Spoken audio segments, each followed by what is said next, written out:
atzo lezon gertatutakoa salatu nahi genuke. Dakizuenez, hainbat herri atezateko sistemaren alde egitea erabaki dute. Erabaki horrek martxan jartzeko daraman proiektuaren barruan. Lezo hasia da dagoeneko zintzilikariak jartzen, eta egin behar duen bete beharretako bat udala.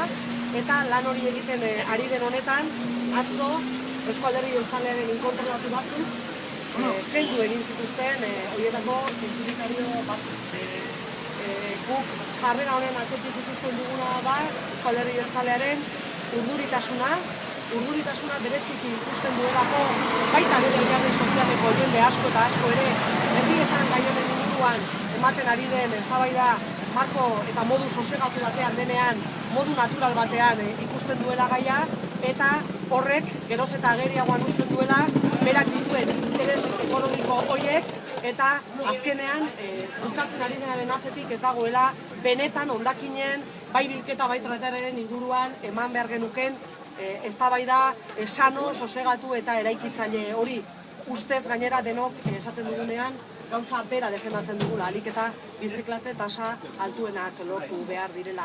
Zenbat eta atezatekoaren prozesuak urrats gehiago eman, Eusko Alderdi Jeltzalearen urduritasuna bere interes ekonomikoak erraustegi egiteko agerian geratzen ari direlako oraindik ere nabariagoa dira, urduritasun horrek iramaten du bai bera adierazpenetan eta ikusten ari garenez baita beste urrats batzuetan ere pausoak ematera, eta hori da justu ere gauza latu nahi duguna. Bai, horrelako konfrontazioa bilatzen ari dela, berriro diot, erraustegian dituen interes ekonomikoak diskutatzeko, eta gainera, atzo lezon gertatu zen bezala, ikusten ari gara urduritasuna hain dela ondira, edozein tresna erabiltzeko prest dagoela, eta inkontrolatu batzuk eta konfrontazioa bilatzearekin batera, gainera, ertzaintzaren aldetik, atzo lezon bizituzena, izan zen beste adierazle bat, Eusko Alderdi Jeltzaleak ertzaintza bere interes ekonomiko eta politikoetarako erabiltzen duela.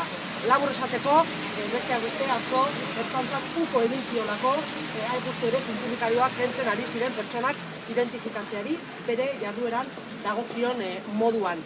Horregatik, hori salatzearekin batera, deialdi bat egin nahi dugu berriro ere Eusko Alderdi Jeltzaleari, exigitzen diogu hartu duen bide horretan albo batera dezan, eta benetako eztabaidara etorri nahi baldin badu, gu beti izan gaituela prest, eta orain ere gure eskua luzatua aurkituko duela berriro ere benetako eztabaida egiteko zentzurik ez daukalako, defendatzen ari den, gauza guztien gainetik defendatzen ari den erraustegiak, eta berak ere, Egibar jaunak ere ederki dakienean, gaur egun errauskailuak ez duela zentzurik, ez ekonomikoki eta ez da bestela ere. Ez dela bideragarria, inundik ere, ez dela ez oraingo eta ez etorkizuneko apostua, ez Gipuzkoarentzat eta ez Euskal Herriarentzat.